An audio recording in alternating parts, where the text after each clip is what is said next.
Hey there, have you ever thought about making a move to Salt Lake City? Well, today I am here at Capitol Hill and I'm going to give you a rundown of some of the pros and cons of actually living here in the Salt Lake City, Utah area, and let's hop into it right now.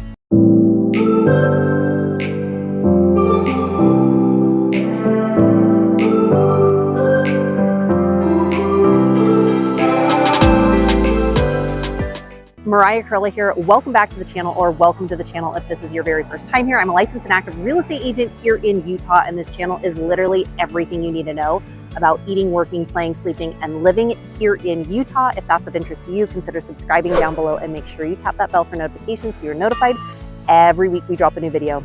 We hear from people like you all the time who are looking to make a move, who are looking to relocate, buy or sell a property here in Utah, and we absolutely love it. So if you're thinking about making a move in a week, in a month, or even a year from now, feel free to give us a call, shoot us a text, send us an email. My team and I would love to connect with you.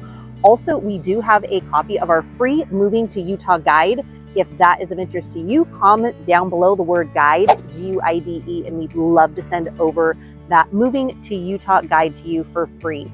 So here we are in the Beehive State. We are right here in Salt Lake City today. And I get the question all the time, and people reach out saying, Mariah, I just got a job transfer. I'm thinking about maybe making a move to Salt Lake City. I'm still kind of on the fence. What can you tell me that can maybe help me one way or another? So let's hop right into some of the things that you probably should know if you are thinking about planning a move to Salt Lake City. So Salt Lake City, one of the things that people love about Salt Lake City is really the convenience and the natural beauty that's right here. Let's talk about the convenience first. Convenience to downtown Salt Lake, the convenience to the international airport, the convenience to skiing, to snowboarding, to the mountains, to the recreation, all those different things, to shopping, dining, restaurants. Salt Lake is very convenient. So Salt Lake is what we, kind of like it's the big city, but compared to other cities, it's actually fairly small when we're talking about other big cities. There are so many places here where you can actually drive to city center, and which is a big shopping mall, and you can actually park there. You can park, you can come right here to where I am and you can have free parking and can drive right up to it. So unlike some other cities, my parents were actually just in San Francisco the other week and they're like, oh, we had to take a bus here and then this here, and it was more complicated to drive around in the city. Here in Salt Lake, it's very convenient to get from one place to the next. In terms of convenience, also, I had mentioned the Salt Lake International Airport. It's about 10 minutes west of downtown Salt Lake City. So convenience getting in and out of that, people really, really like. The second thing, if you are working in downtown Salt Lake, the convenience of getting in and out of downtown is pretty convenient. And also the public transportation, getting in and out of the city. Many people really, really like the public transportation. And going along with that, the walkability. There are so many areas and sidewalks and places that you can walk. There are a lot of fantastic trails that you can walk around in Salt Lake too. So the trails, the walkability, the convenience in and out. Also, there are a lot of really great suburbs surrounding Salt Lake City. So one of the drawbacks of Salt Lake City is the housing.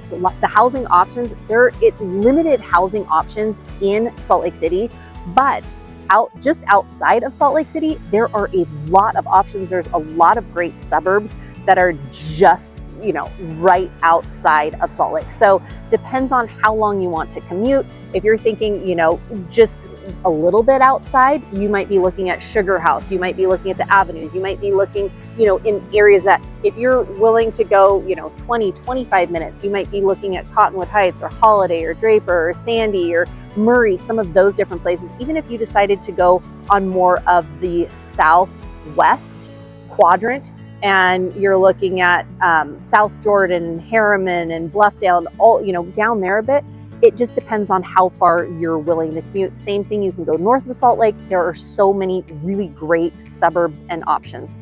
Next, moving right along, people love that we have the Utah Jazz here, which obviously is an NBA basketball team. There are a lot of community events in and around Salt Lake too. There's a lot of history, there's a lot of culture.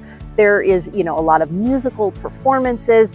things here in Salt Lake. So there's a lot to do in and around Salt Lake City.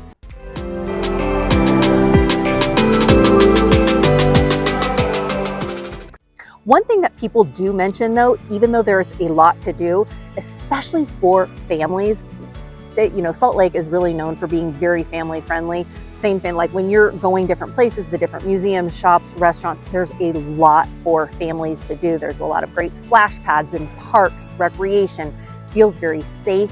There, you know, you don't see a lot of trash and litter and things around.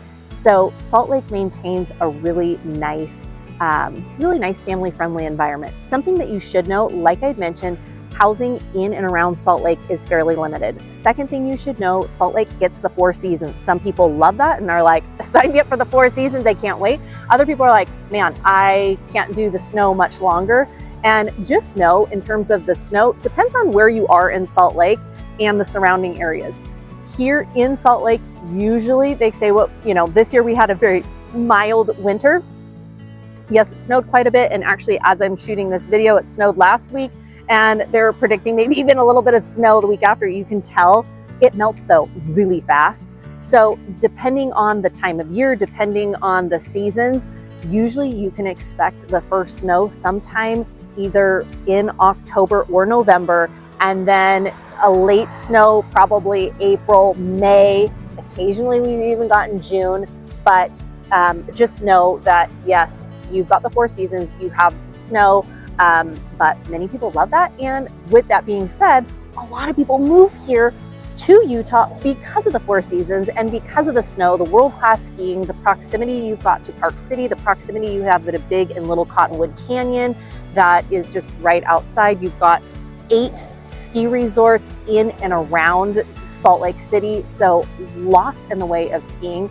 A lot of people are making a move here to Salt Lake City too, simply for the outdoor recreation, the active lifestyle. As I'm shooting this video, I'm watching runners just run all around. There's people walking their dogs out here. There's families that are having a little picnic. So there is a lot of activity. A lot of people love being outdoors, whether, like I said, whether it's skiing, snowboarding, you know, doing that. In the summer months, you see a lot of people who are taking advantage of the different lakes and reservoirs and things nearby, paddleboarding, camping, picnicking, you know, doing all those different things. A lot of people have boats.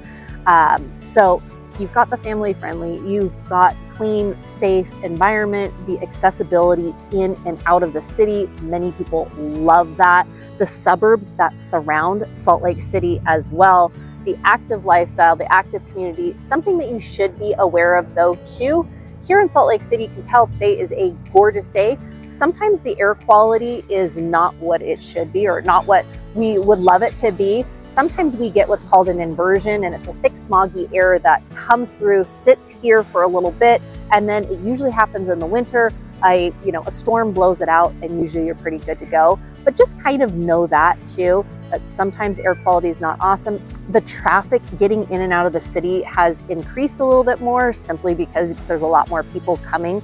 And then just know it is, especially like in Park City, you've got more of a tourist destination. So sometimes throughout the year, you can have those peak seasons that it gets a lot more people are coming. So the traffic increases quite a bit. Same thing if you're going up and down Big and Little Cottonwood Canyon, especially during ski season, the traffic can get backed up there quite a bit. So hopefully this gives you a snapshot of some of the things that you can expect if you are thinking about making a move, relocating, buying, selling, building a property here in Salt Lake City.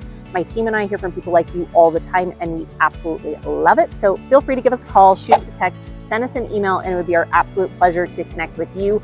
Also, if you do want a copy of our free Moving to Utah guide, comment down below the word guide, G-U-I-D-E, and we'd love to send that over to you. Wishing you a fantastic rest of your day and week, and we'll talk to you soon. Take care and have a great one. Bye.